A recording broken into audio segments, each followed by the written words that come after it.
Galileo had a daughter. Of course, nearly everyone knows this because Davis Sobel wrote a wonderful book about her. Galileo also had another daughter, though because mental health issues were not discussed in the 17th century, we don't know much about her. Galileo also had a son, though I doubt we will be seeing any books about him. Most intriguingly, though, Galileo may have had, actually almost certainly did have, a third daughter, whom he never officially acknowledged. Galileo named his two acknowledged daughters after his sisters, Virginia and Livia, and his son after his father, Vincenzo. Not to be confused with his brother's son, Vincenzo, or his sister's son, Vincenzo. One wonders at the placements at family gatherings. His acknowledged children were all by his mistress, Marina Gamba. Galileo never married. Scholars were expected to be single at the time, and he and Marina were too distant in social class to officially wed. Nevertheless, there appears to have been little to no stigma attached to his living in sin. In 1627, Galileo even managed to convince his patron, the Duke of Tuscany, to legitimize his son. No such option was available for his daughters, however, and he began to plan for them to be cloistered. Girls were not expected to enter nunneries before adulthood, as the first thing monastic life should be was a choice. That said, unwanted daughters were fobbed off on nunneries against their will all the time, and, thanks to Cardinal Barberini, a friend and ally of Galileo's, in 1613 he got dispensation to do so. Not that Galileo's daughters were unwanted. Indeed, Virginia was Galileo's clear favorite. Yes, parents have favorites, whether they admit it to themselves or not, and the most obvious heir to his intellectual abilities. Chosen or not, Virginia was well suited to monastic life, despite its many hardships. Her younger sister Livia, on the other hand, was not. She was odd, silent, very likely what modern tongues would call neurodivergent, and prone to bouts of melancholy, for which a nunnery would be less a cure than a toxin. It was unusual for actual sisters to join the same convent, but Galileo likely encouraged this as he knew that the cheerier Virginia would act as a check on Livia's darker tendencies. Virginia would later note in one of her letters that she had to ensure Livia never had responsibility for the cellar, or she would drink it dry. The most celebrated of Galileo's children is, of course, his eldest daughter, Virginia. This is largely due to the series of eloquent, painterly letters she composed to her father, which Galileo preserved like relics, and 120 survive today. His letters to her, unfortunately, were destroyed after Virginia's early death, presumably by her abbess to avoid the convent's association with heresy.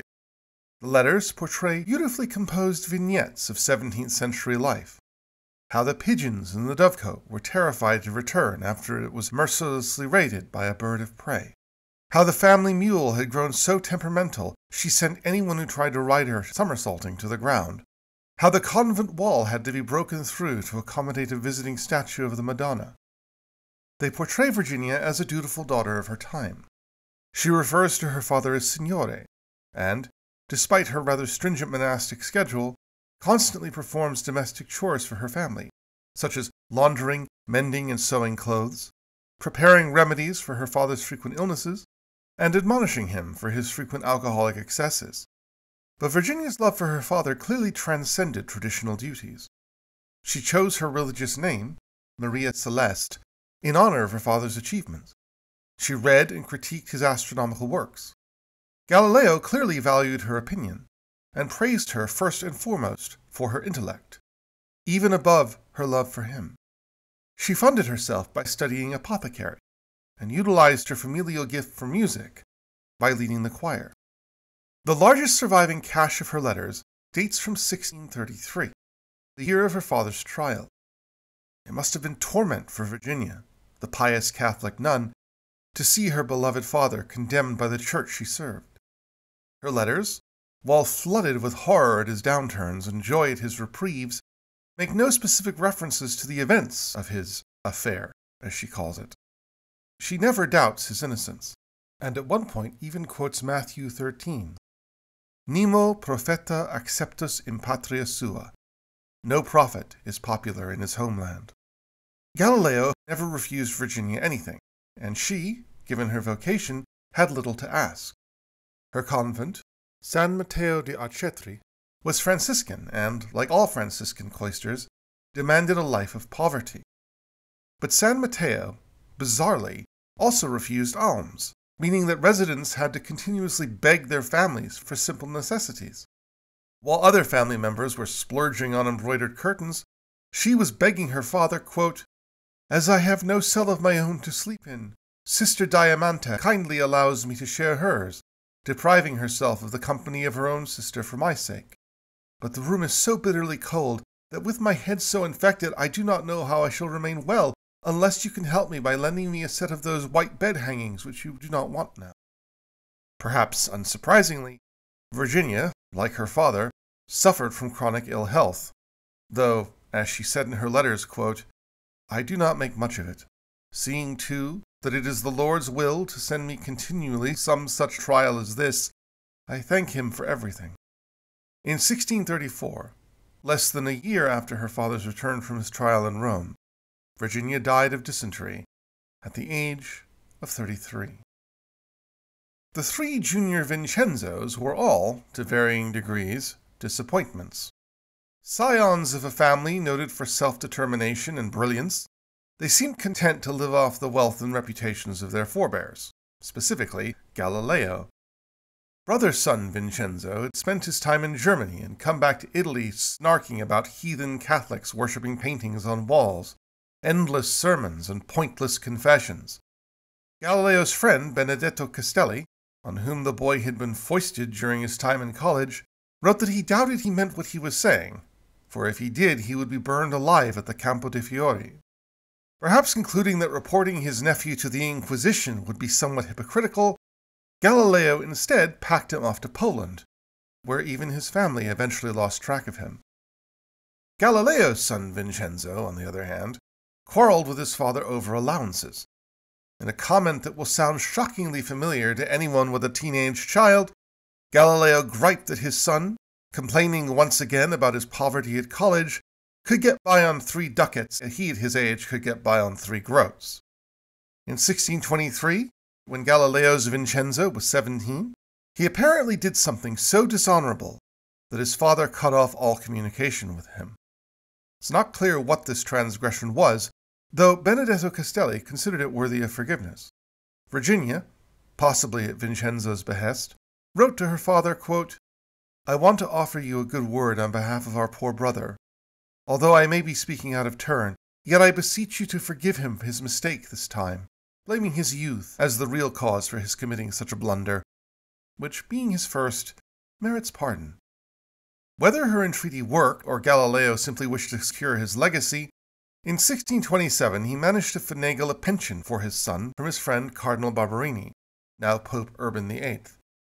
In 1628, the year he graduated law school, though the joke at the time was that a law degree from Pisa was only good for a laugh, Vincenzo apparently got into such trouble again that he had to be whisked back to Florence to avoid scandal. In 1631, again thanks to lobbying from his father, Vincenzo received a position as treasurer for the small town of Poppi, but a pronounced lack of effort on his part led to his firing 2 years later. Unlike Virginia, there is no evidence that Vincenzo offered his father any condolence upon hearing of his house arrest.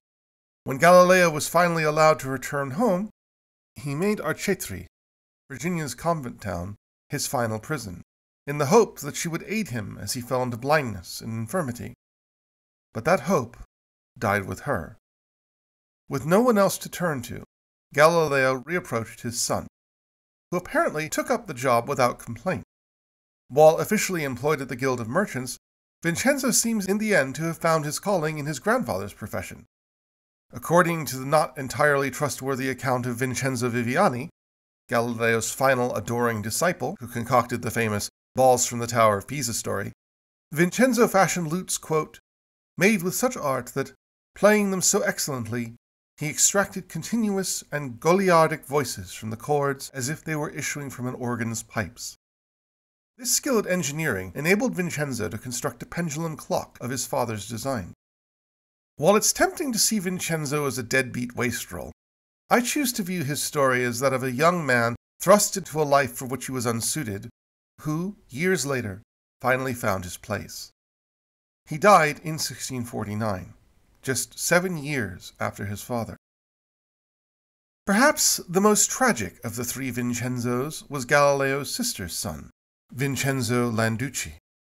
In 1627, Galileo urged Landucci to marry Anna di Cosimo di Acciuti, over the raging objections of Vincenzo's father, who refused to support him. Galileo, conversely, showered the couple with gifts, including 800 ducats for dowry and a stipend of 100 ducats a year, not to mention hosting the wedding in his home. Naturally, his son Vincenzo was incensed, demanding to know why Galileo was lavishing such attention on his nephew and not his own children. All he would say when forced was that he was acting against his wishes, but not his will, which makes no sense. When Galileo reneged on his payments, Landucci sued him, revealing that he had been in penury, forced to take a job at the plague house, and had 2 young children to support. In 1633, Anna died, unsurprisingly, of plague, and with her, Galileo claimed that his obligation to Landucci died as well. Shortly before the payments terminated, Virginia reported on Landucci's condition. Quote, "They saw Vincenzo inside the house in the distance, his skin the color of a cadaver rather than a living person, and with him were the 2 babies, a boy and a girl, for only 2 have survived." Eventually, Landucci died.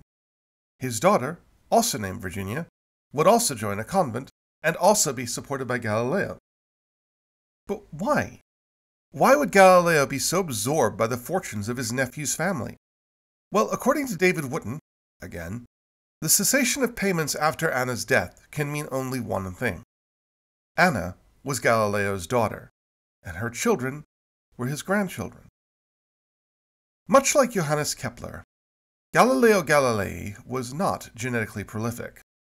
2 of his offspring, 3 if you believe Wootton, would end their lives in convents. To date, I have found only one unreliable record of a grandchild.